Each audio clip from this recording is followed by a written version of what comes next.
Tungependa tena kuendelea kutoa taarifa ya mwenendo wa hali ya usalama hapa nchini kuanzia saa 12 asubuhi ya tarehe ya leo tarehe 10 mwezi wa 12 2025 hadi mchana huu.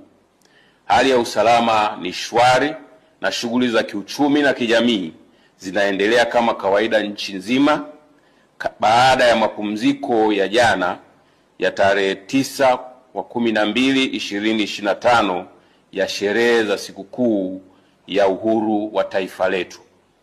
Jeshi la Polisi kwa ushirikiano na vyombo vingine vya ulinzi na usalama vitaendelea kushirikiana na nyinyi wananchi kuhakikisha amani na usalama unaendelea kuimarika hapa nchini, ili hata wale wachache wenye hofu waweze kutoka waendelee na shughuli zao za kila siku za kujitafutia riziki na kupata huduma za kijamii wanazohitaji.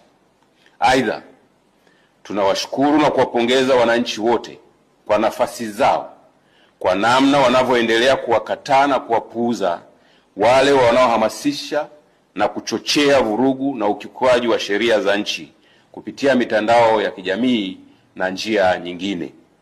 Aidha, tunatoa rai kwa kila mmoja wetu tuendelee kuungana kwa pamoja kulinda na kuimarisha amani na usalama wa taifa letu ili liendelee kuwa sehemu salama ya kuishi kwa vizazi vya sasa na vitakavyokuja.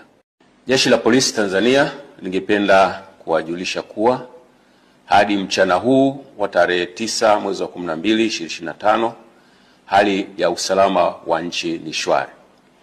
Vyombo vya ulinzi na usalama vinaendelea kuimarisha usalama nchini sambamba na kulinda maisha ya watu na mali zao.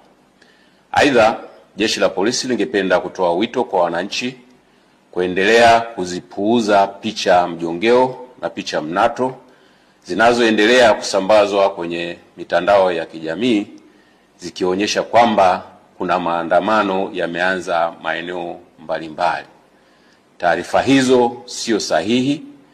Wanatumia picha mjongeo na picha mnato za matukio ya nyuma kama vile ya tarehe 29, tarehe 30 na tarehe 31 mwezi wa 10 2025. Sambamba na hilo, wenye nia ovu wanaendelea kutumia picha mjongeo za matukio ya nyuma. Kwa mfano, kuna tukio la Juni 2025 ambalo kabila la